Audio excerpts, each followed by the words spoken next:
تو تہذیب بہت ہی شاندار، ہم ان سے بھی پیار کرتے ہیں، اور تہذیب بہت ہی شاندار اور عظیم ہے، اس لیے ہم تہذیب روایات سے بھی پیار کرتے ہیں۔ یعنی کہ شاعر اس بند میں فرماتے ہیں کہ ہمیں اپنی عمارتوں سے بھی پیار ہیں اور اپنی روایات سے بھی پیار ہیں۔ تو سلامت رہے اپنے دشت و دمن، رہے گنگناتا ہمارا گگن۔ یعنی کہ شاعر اس بند میں فرماتے ہیں کہ ایک خدا ہم دعا کرتے ہیں کہ ہمارے جنگل جو ہیں، جنگل اور بیابان ہمیشہ سلامت رہے اور سدا بہار رہے، اور ان کی جو سبزی ہیں قائم رہے، اور اس کے علاوہ شاعر فرماتے ہیں کہ ہمارے گگن ہمیشہ گنگناتا رہے۔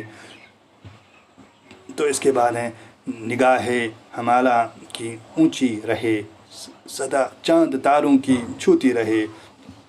شاعر اس بند میں فرماتے ہیں کہ ہماری نگاہ ہمالیہ کی اونچی چوٹیاں ہمیشہ ہمارے سامنے رہے، ہماری ترقی ہماری زمین آسمان بن جائے۔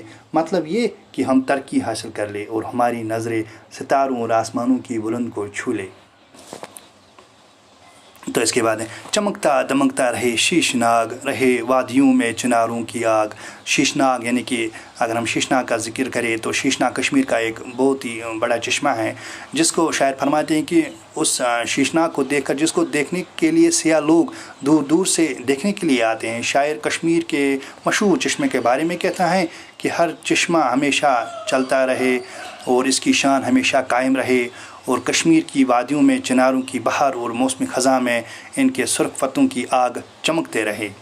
شاعر اس بند میں فرماتے ہیں کہ چمکتا دمکتا رہے، یعنی کہ جو شیشناگ ہیں وہ ہمیشہ محفوظ رہے، سدا رہے، اور جو جس شیشناگ کے لیے لوگ دور دور سے سیاح جو آتے ہیں دیکھنے کے لیے، رہے وادیوں کی چناروں کی آگ، جو ہمارے کشمیر کی جو وادی میں چناروں کی بہار اور موسم خزاں ہیں، ان کی سرخ پتوں کی آگ ہمیشہ چمکتی رہے۔ لٹاتی رہے اپنے نینوں کا مد، یہ صبح بنارس یہ شام ود۔ تو شاعر فرماتے ہیں کہ مشہور ایک شہر، ایک حسین اور دلکش شام، نواب واجد خان کے دور حکومت میں یہاں شام کے وقت عیش عشرت کی محفلیں منعقد ہوا کرتی تھی۔ شاعر کہتا ہے کہ تاکہ ہم اپنی نظروں کی شراب لٹاتی رہے، بنارس کی صبح اور شام کی محفلوں کے ساتھ ہم پیار کرتے رہے، اور صبح کی بنارس اور شام کی سے ہم پیار کرتے رہے۔ رہے سرخروں سیکری کے محل، یہ نینی کی جیلوں میں کھلتے کنول۔ سیکرو یعنی عزت، کامیابی حاصل کرنا، سیکری محل یعنی اکبری مغل بادشاہ کا جو محل ہے، وہ اپنی شان اور خوبصورتی میں لاجواب لاسانی ہے۔ تو شاعر اس بند میں فرماتے ہیں کہ اے خدا ہماری دعا ہے کہ سیکری کا محل ہمیشہ عزت اور شان کے ساتھ قائم رہے، اور نینی تال کے سرسبز اور شاداب جھیلوں میں کنول کے پھول ہمیشہ کھلتے رہے، اور ہم ان سے لطف اندوز ہوتے ہیں۔ نہاتا رہے نرم کرنوں میں تاج، رہے تا قیامت محبت کی لاج۔ تاج یعنی تاج محل جو شاہ جہاں نے اپنی چہیتی بیوی کے مرنے کے بعد اس کے روضے پر تعمیر کروایا تھا، یہ روضہ فن تعمیر کا ایک اعلیٰ نمونہ ہے، اور دنیا کے 7 عجائب میں شمار ہوتا ہے، اور دریائے جمنا کے کنارے پر اپنی شان کے ساتھ قائم ہے، اور جس کو دور دور مقامات سے سیاح دیکھنے کے لیے آتے ہیں۔ لاج یعنی عزت، شاعر دعا کرتا ہے کہ تاج نرم کرنوں میں ہمیشہ نہاتا رہے، اور تاج محل محبت اور پیار کی نشانی قائم رہے۔ اجنتا کے بت رقص کرتے رہے، حسین گار تاروں سے برتے رہے۔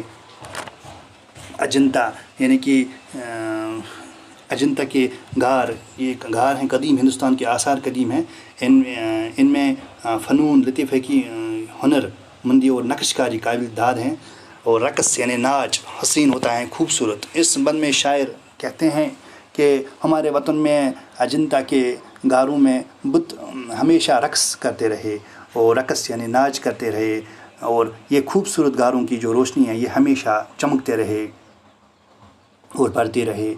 رہے مسکراتی حسین وادیاں، رہے شاد جنگل کی شہزادیاں۔ اس بند میں شاعر فرماتے کہ ہماری وادیاں ہمیشہ سرسبز اور شاداب رہے، اور یہ ہمیشہ خوش اور مسکراتے رہے، اور جنگل کے درخت ہمیشہ سرسبز رہے۔ تو آج ہم یہاں تک ہی پڑھیں گے، اس کا پہلا حصہ آج ہم نے پڑھا ہے۔ اب ہم دوسرے ویڈیو میں آپ کو اس کا دوسرا حصہ پڑھاؤں گا۔ مجھے پوری امید ہے کہ آج کا جو موضوع ہے خاک وطن کا پہلا حصہ آپ کے سمجھ میں آیا ہوگا۔ تو اس نظم میں شاعر نے وطن کی مٹی، وطن کی وادیوں، باغات، سرسبز لہلہاتی کھیتوں، جھیلوں، چشموں، دریاؤں، عظیم عمارتوں، شاعروں کے ساتھ پیار کا اظہار کیا ہے۔ تو شاعر نے اس نظم میں عید کے تہوار کی تعریف کی ہیں، اور امن کو شاعر اس لیے ضرور قرار دیتے ہیں کیونکہ ملک کی ترقی جو ہے، خوشحالی کے لیے امن و امان کی ضرورت ہے۔ ملک خوشحال ہونے کے ساتھ ساتھ امن و امان کی وجہ سے ملک کی تجارت اور معاشرت پر اچھا اثر پڑتا ہے۔ تو آج کا جو موضوع تھا خاک وطن، یعنی ہمارے وطن، ہمارے ہندوستان کی مٹی، اس میں شاعر نے بہت ہی شاعرانہ انداز میں ہمارے وطن کی مٹی، وادیوں، باغات وغیرہ وغیرہ، چشموں، جھیلوں، ہر ایک چیز کا ذکر کیا ہے۔ مجھے پوری امید ہے آپ نے آج کا موضوع ہے اچھے سے سمجھا ہوگا۔ اس کا جو دوسرا حصہ ہے وہ میں اگلی کلاس میں پڑھاؤں گا۔ تب تک کے لیے دیجیے اجازت۔ خدا حافظ۔